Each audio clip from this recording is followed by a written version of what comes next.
好. Let me quickly write it down here. Mm. So what time do we use 你好 and what time do we use 大家好? 你好, you can use it anytime as long as like you're just meeting someone for the for the first time. It's like how you say hey, hello. Okay. And how about 大家好? It's morning time. Okay. So let's begin with this first one. I like your pronunciation was already good. So it's 你好. Now, 你好particularly, let's look at 3 scenarios where we are guaranteed to use it.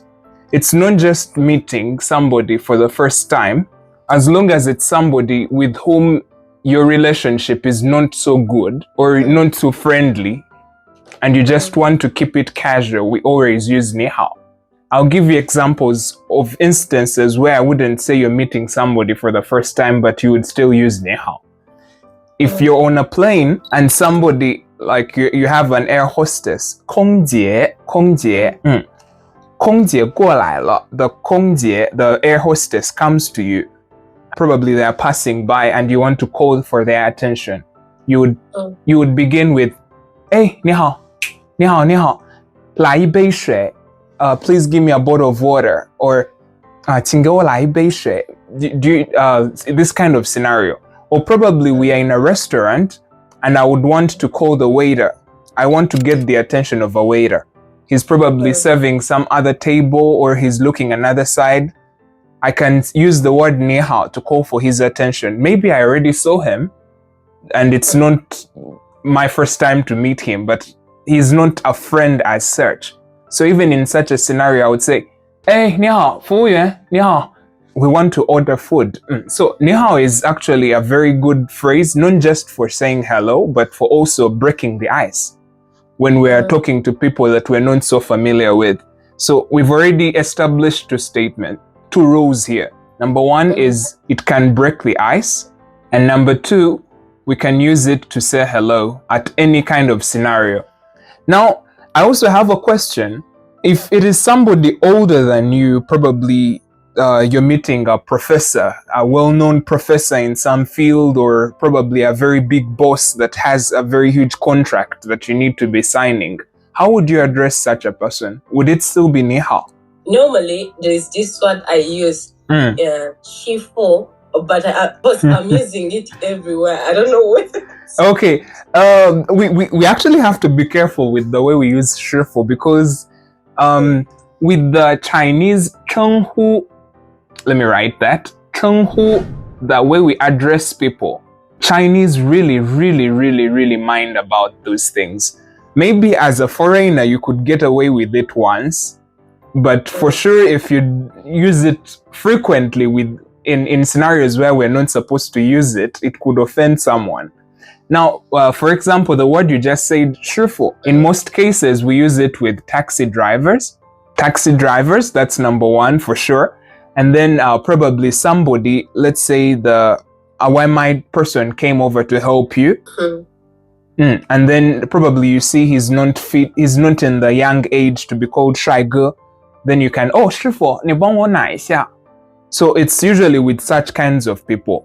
With a Chinese way of addressing, they have specific ways to address people in specific situations. If it is somebody older than us, let's go back to the 你好 part. If it is somebody older or a senior to you, and you're meeting them for the first time, we're going to change the 你 to 您.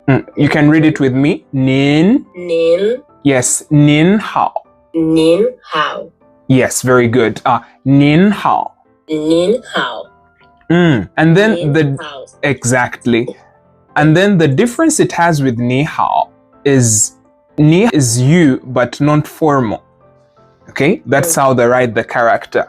And 您 is simply the very same character of 你, but I add a heart down. In other words, this kind of respect I have is really coming from the heart.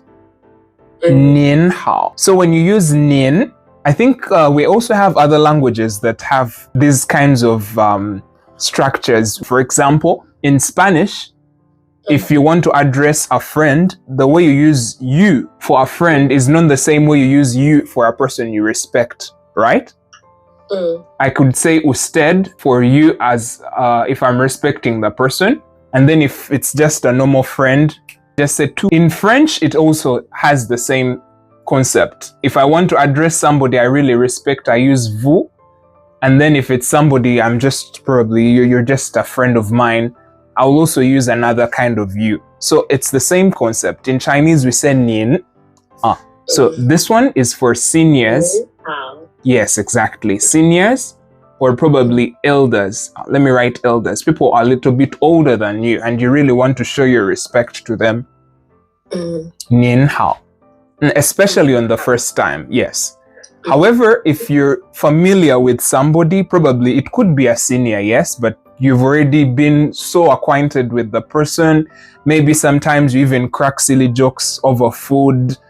Then it's okay. You can just use ni hao in this kind of situation. It shows that you are not a stranger to me. I feel comfortable with you, so ni hao is okay there. Okay, so we've looked at ni hao. And then there is another one you brought up, which is 大家好. Now, yes, I want to just, first of all, I want to commend your pronunciation for 大家好, but I also want to just correct something small. Now, 大家好, the word 大家 here, let me try to see if I can change the ink color. 大家, this word means everyone.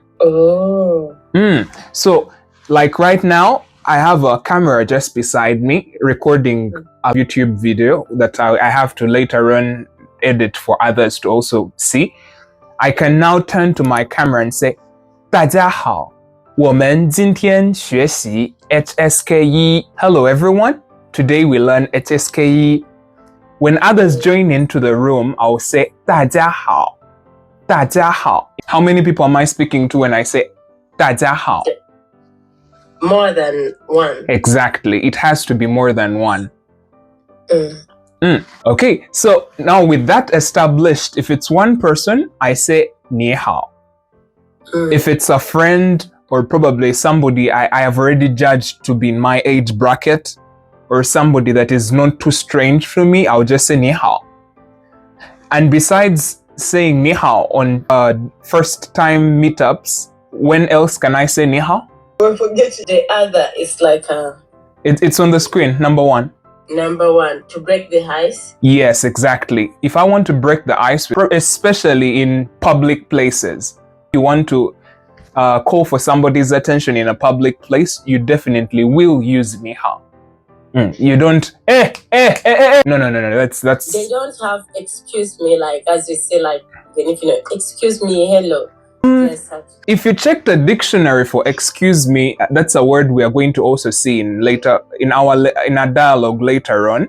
I'm going to explain it when I introduce it in the dialogue. The word is 请问, but I'm going to show you the way it differs from 你好. This kind of 你好 is I'm trying to call for somebody's attention, right? They are not yet looking at me. I want to really call for their attention to be able to listen to what I'm about to tell them. So I first, 服务员你好, or 你好, even if I don't add the title. 你好, 给我来一杯水, or 你好, 有蛋糕吗?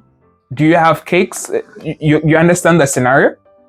Yes. So 你好 can call for somebody's attention. It can help us break the ice.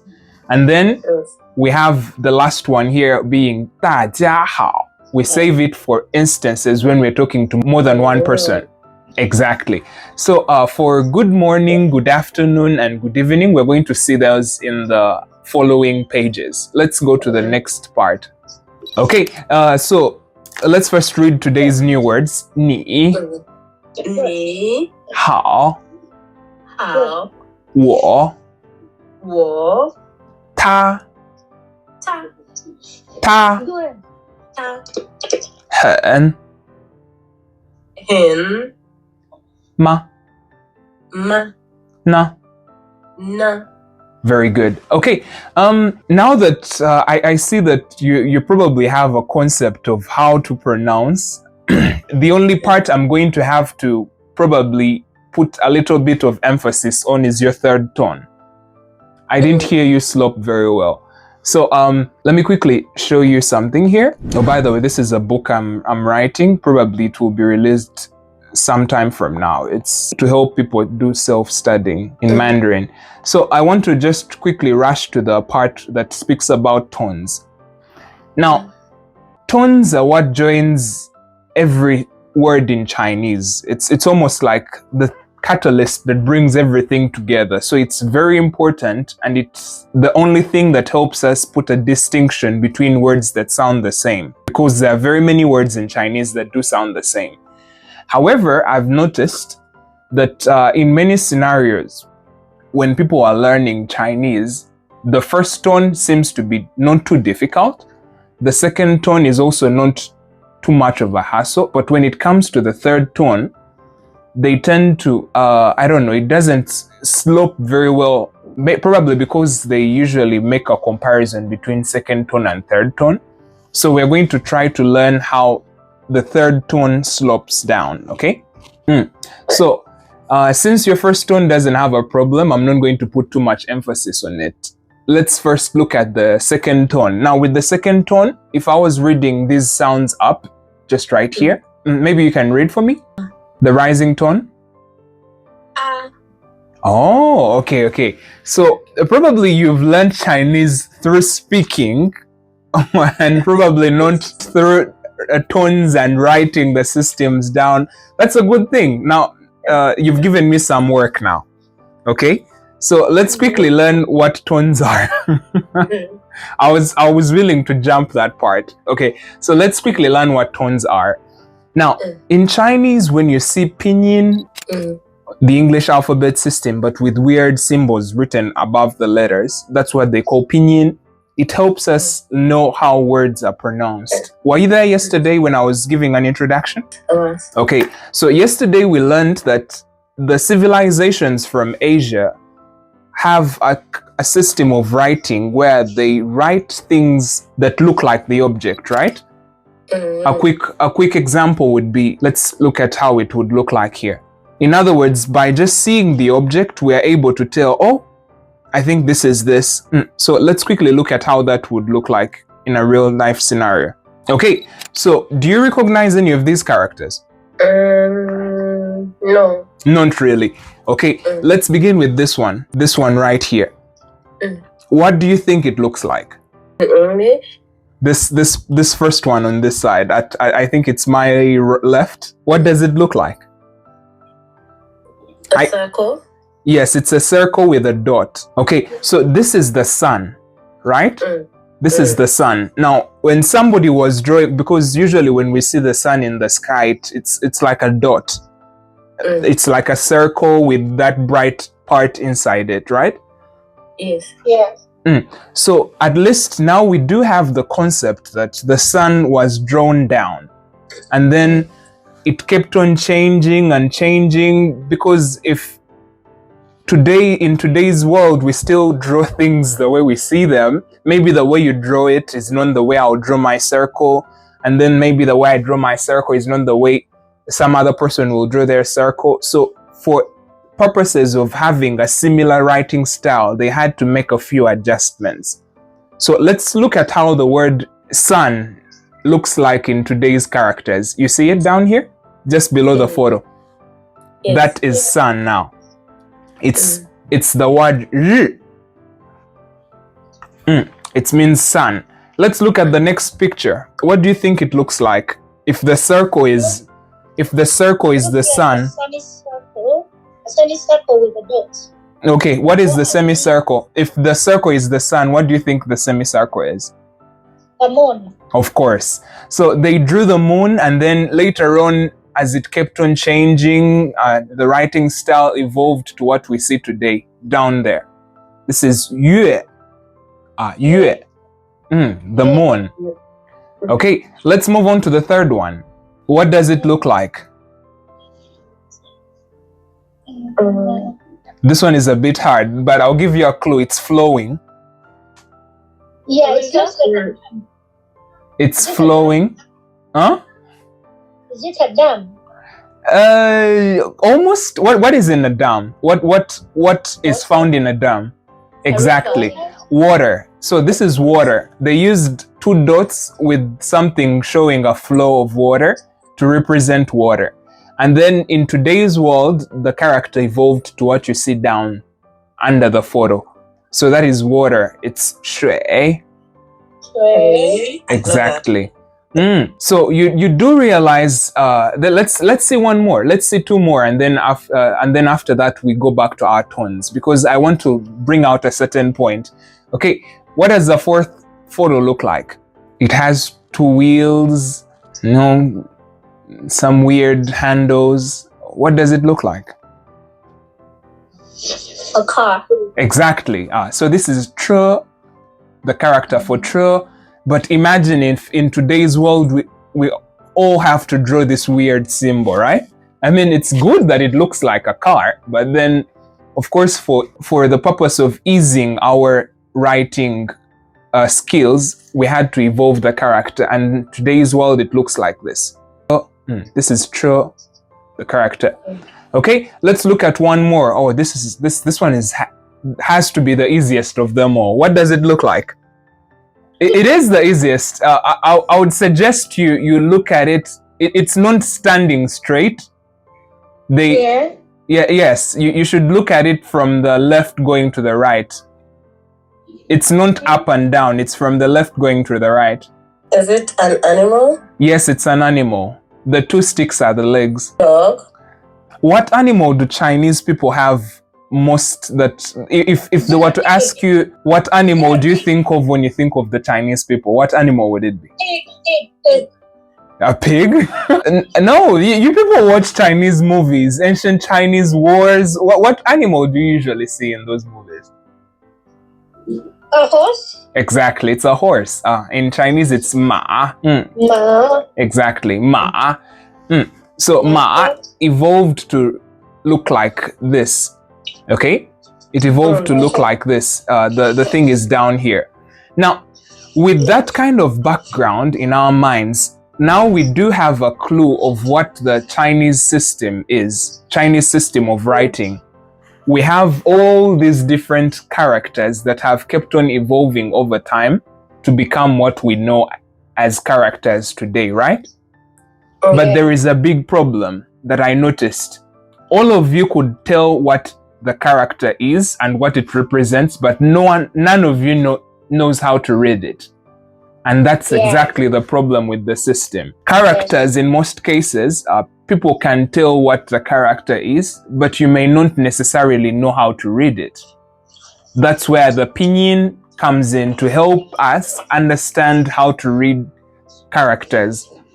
And then at some point when you've learned at least some 300 or some good number of them, you'll get the idea of how to use other characters to interpret other characters, and then you won't need Pinyin anymore. But in the very beginning, you need Pinyin to help you understand how characters are read.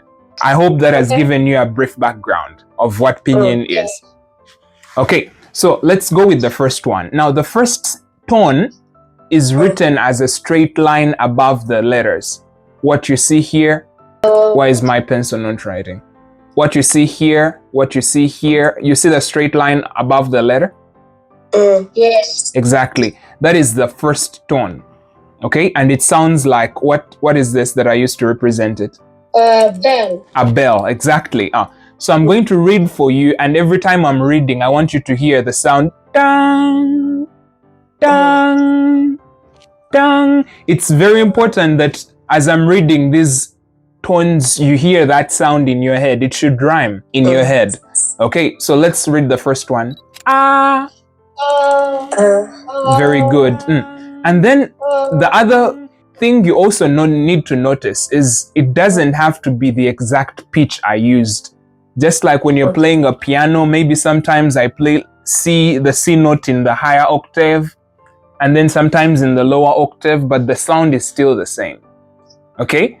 So if I said ah, ah with such a high pitch, and then I said ah, ah, the sound is still the same. The only difference is my pitch. So let's not confuse pitch with the tones. The tones remain the same regardless of what pitch you're using. Okay? So even when I'm saying ah, you should still hear the bell. Dang, dang, dang, dang, dang. Very good. Okay, so let's read this together. Ah, o,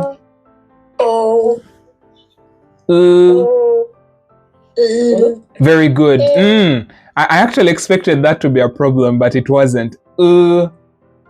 It's a nasal sound. E, U. Okay, now there is a U with 2 dots. I want you to shape your mouth like though you're giving a kiss. U.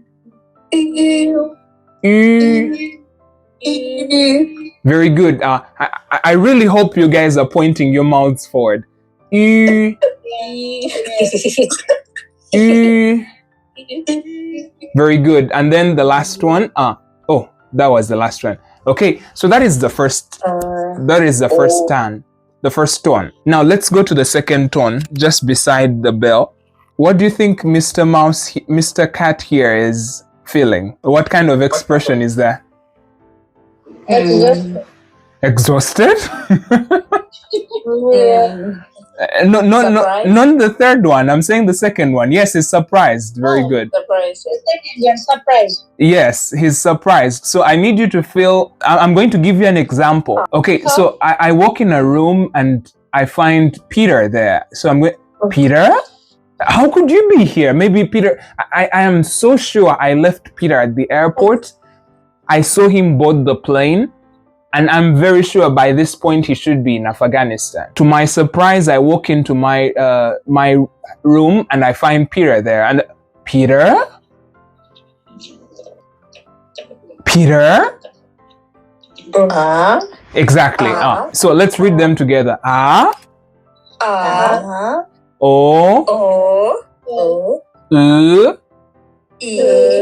And not E. It's a nasal sound. E. U. U.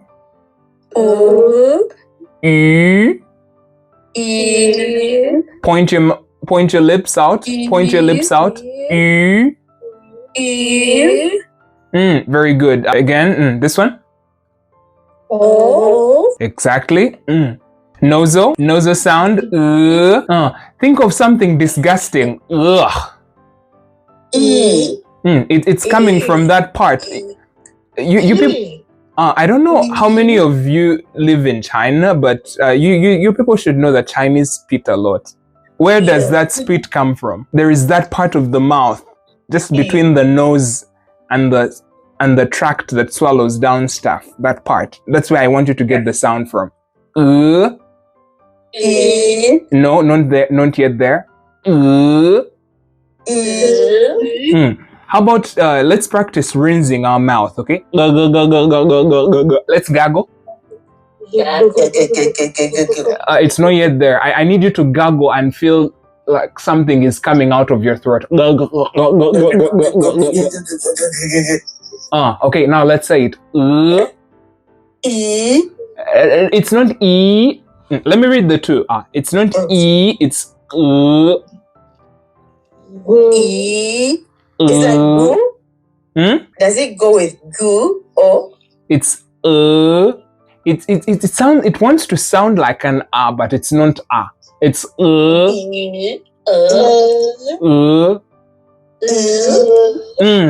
you're almost there. It wants to sound like an but it's not an E. No, not E. Avoid E at any point, because if you say E, you're definitely broadening your mouth. Let me go back to my camera. Where is Ding Ding? If I say E, I am definitely broadening my mouth. The only way I can pronounce E is if this shape of the mouth comes out. I'm not doing that. I'm saying see my tongue? I draw my tongue back. Yes, I draw my tongue back.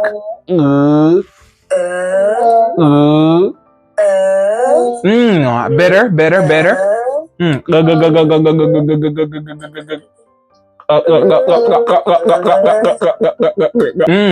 Let's be disgusting for this A few minutes.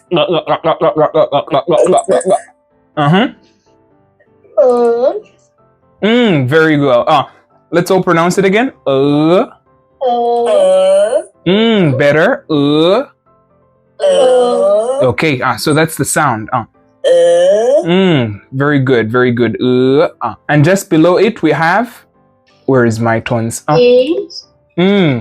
This one is straight up E. I smile while saying it. E. My lips have to smile. Very good. And the next one? No, not yet down at the dots. Just this one. The oo. If it doesn't have the dots, it's a plain oo. Ooh. How about the last one? Let me. I would have wanted to see your lips saying this one.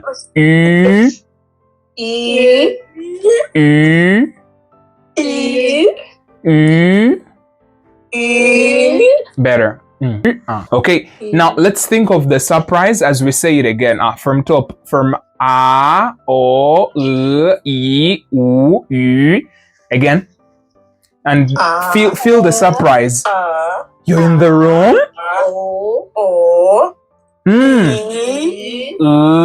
This one again?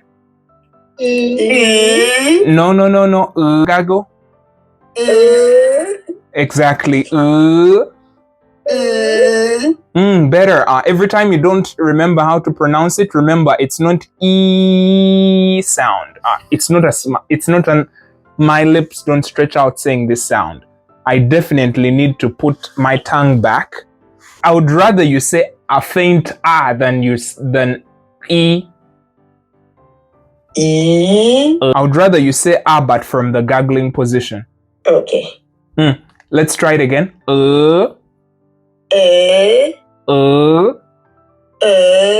Better.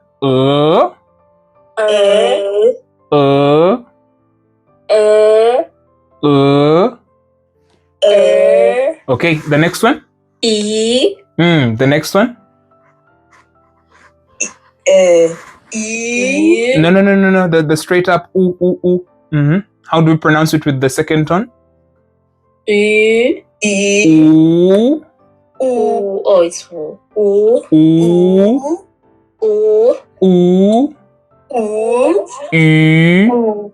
E. My tongue has to literally come forward saying this sound. Very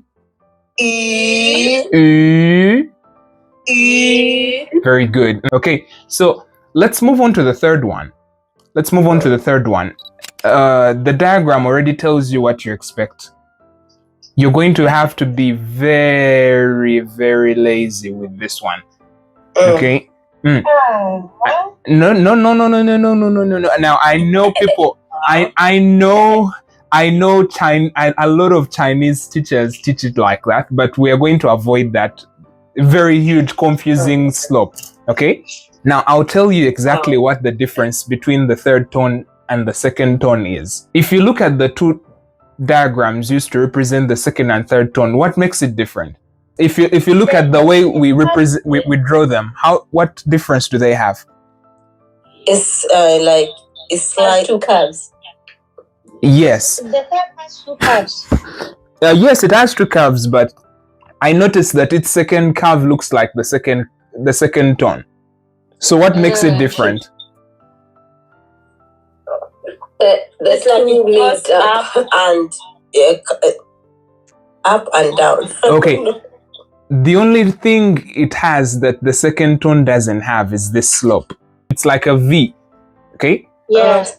If you can learn how to slope the third tone, even if you don't take it back up, every Chinese person will understand you. I'll say that again slowly. If you learn how to slope the third tone, you've learned the third tone. You would rather slope it and not take it back up. So we're going to learn the slope of the third tone. We're not going to learn how to take it back up until everyone in this meeting room has learned how to slope it. Let's go back. Okay. Third tone from A here, but with the third tone. I'm going to read it just sloping down. Oh. Ah. Good, good, good. I need to feel you touch the bass line, but don't take it back up yet. We only go back up when I feel like everyone has learned how to touch the bass line. So let's go one by one. Ah. Ah. Ah. Ah. Not ah. Don't come in strong. Don't come in strong. Remember, we are very lazy. We are sleeping on a tree branch. So it's ah. Ah. Oh. Oh. Every time you hear yourself, oh, if you attack it, it's wrong. And I'll tell you why. Have you noticed that the fourth tone is a sloping tone? Yeah. Okay. So every time you come with strength, I hear the fourth tone. Okay? So we have to be very cautious about how we go down to find the bass line without coming strong. It's not ah. No. It's ah. From the very start, it's already lazy. This sleeping bear on a tree can never say ah. No. It doesn't have that much strength. It's ah. Let's say it again. Ah. Oh. I had an ah somewhere. That was strong. That was too strong. Strong, too strong. Ah. Oh.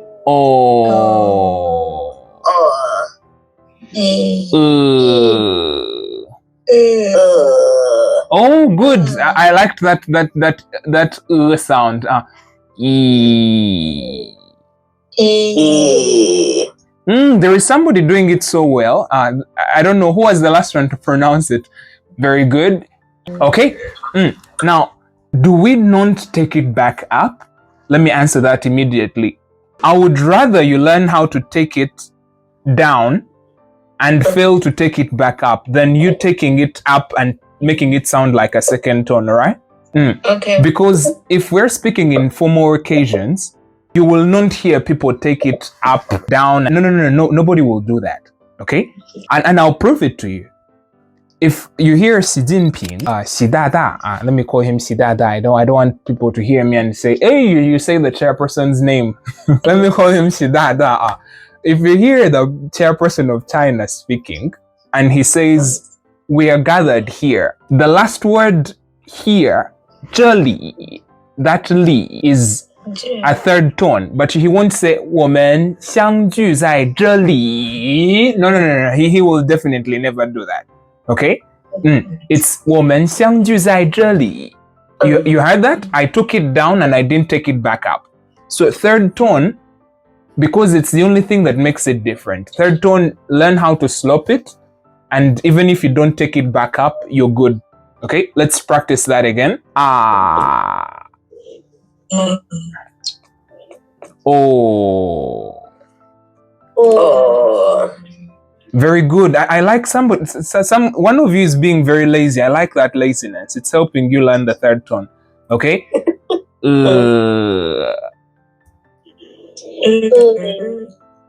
I didn't hear anything with that one. Are you fearing it? What is the sound? It's a gargling sound. Just try as much as possible. It's I told you it's an ah, but from the gargling position.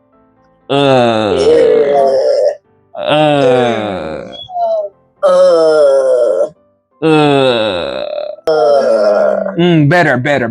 It's getting better and better. Not too strong. Don't come in strong. Okay. E.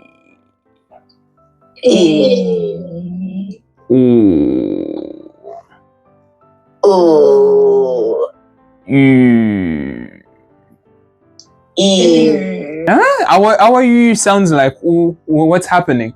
Bring your tongue forward.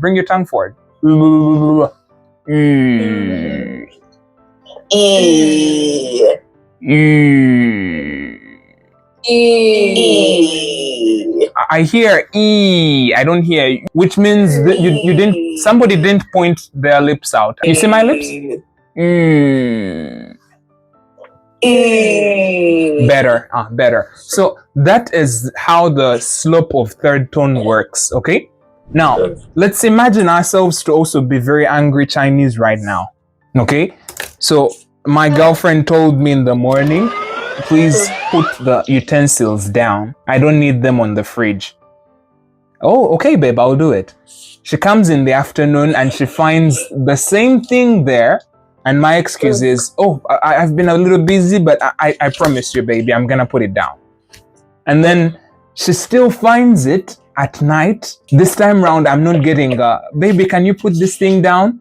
I'm probably getting, what is this thing doing here? And I'm going to put it down.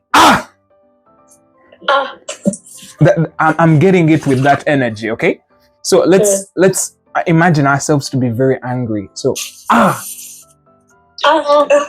No, not I hear No, we're not throwing anything away. No. We're Very good. Take it down.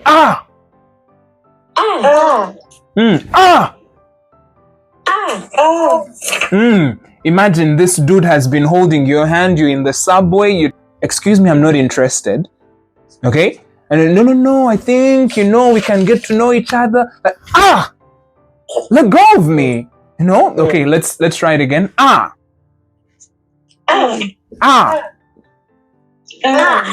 Very good.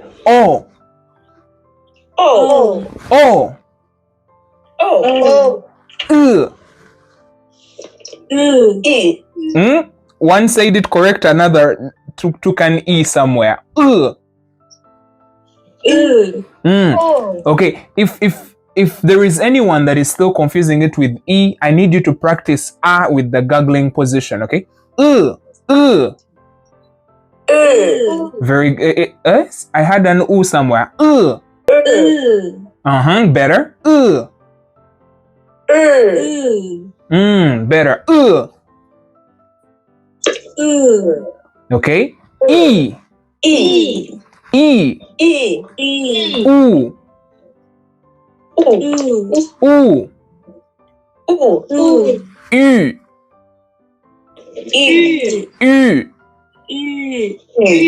Very good. Okay, so class dismissed. Have a blessed night, all of you. I have HSK4 next. Okay, thank you. You're welcome. Okay, bye-bye. Thank you. You're most welcome.